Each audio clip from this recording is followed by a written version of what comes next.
ఈరోజు గుడివాడలో union bank పైన విందు రెస్టారెంట్ స్టార్ట్ చేయడం జరిగింది. తుమ్మల శ్రీనివాసు, ఫణి, గుప్తా వీళ్ళందరూ కలిసి చాలా చక్కగా ఉన్న రెస్టారెంట్, చాలా బాగుందండి. దీని ఓపెనింగ్కి నన్ను ఆహ్వానించడానికి మంచిది.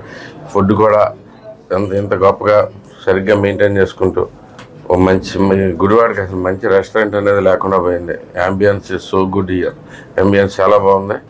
అలాగే మనకి ఫుడ్ కూడా మంచిగా క్వాలిటీ మెయింటైన్ చేస్తారని చెప్పి ఆశిస్తూ, అండ్ వీళ్ళ యాజమాన్యానికి congratulations and wish the all the best. ఈరోజు గుడివాడలో పాత పోలీస్ స్టేషన్ పైన మన Andhra bank, union bank of India పైన 3rd ఫ్లోర్లో విందు ఫ్యామిలీ రెస్టారెంట్ని మన ఎమ్మెల్యే గౌరవనీయులు వెనగండ్ల రాము గారి చేతుల మీదుగా ప్రారంభించడం జరిగింది. చాలా సంతోషం, చాలా బాగుంది. విజయవాడని తలదన్నేలాగా యాంబియన్స్ అది బ్రహ్మాండంగా చేశారు.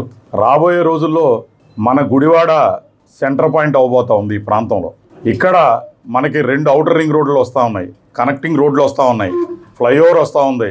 రాబోయే 5 సంవత్సరాలకి ఈ ప్రభుత్వం కానీ శాసనసభ్యులు రాము గారు కానీ ఒక ప్లానింగ్తో వెళ్తూ ఉన్నారు.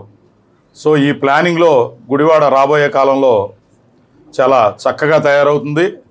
రాబోయే కాలంలో ఇంకా మంచి మంచి ఇన్స్టిట్యూషన్స్ ఇక్కడ అన్నీ కూడా రాబోతూ ఉన్నాయి. కాబట్టి గుడివాడకి ఇది చాలా అవసరం.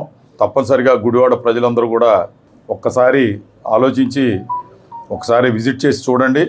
చాలా బాగా ఉంది. తప్పకుండా ఇది ఎవరైతే హోటల్ ప్రారంభించారో శ్రీనివాస్ వాళ్ళ ఫ్రెండ్స్ అందరికీ కూడా మై బెస్ట్ విషెస్ తెలియజేస్తూ ఉన్నాను. ఈరోజు గుడివాడ పట్టణంలోని ఏలూరు రోడ్లో యూనియన్ బ్యాంక్ పైన విందు ఫ్యామిలీ రెస్టారెంట్ ఓపెన్ చేయడం జరిగింది. ఈ కార్యక్రమానికి గౌరవనీయులు గుడివాడ ఎమ్మెల్యే వెనగండ్ల రాము గారి చేతుల మీదుగా ఈ యొక్క రెస్టారెంట్ని ఓపెన్ చేయటం, అలాగే సోదరులు తుమ్మల శ్రీనివాస్, ఫణి, మిత్రబంధు అందరూ కూడా కలిసి ఈ యొక్క వ్యాపార సంస్థను ప్రారంభించడం చాలా సంతోషించదగ్గ విషయం. అలాగే గుడివాడ ఎమ్మెల్యే గారి స్ఫూర్తి, ఐ లవ్ గుడివాడ స్ఫూర్తితో ఈ యొక్క రెస్టారెంట్ చాలా అద్భుతంగా ఉంది. ఎందుకంటే విజయవాడ లాంటి కార్పొరేట్ సిటీల్లో ఉండే స్థాయిలో ఈ రోజున గుడివాడ పట్టణంలో ఈ యొక్క రెస్టారెంట్ని ప్రారంభించడం చాలా సంతోషించదగ్గ విషయం. కాబట్టి ఈ యొక్క వ్యాపార సంస్థ దిగ్విజయంగా నడవాలని చెప్పి శ్రీనివాస్ వారందరికీ కూడా ఆల్ ది బెస్ట్ చెప్తున్నాం.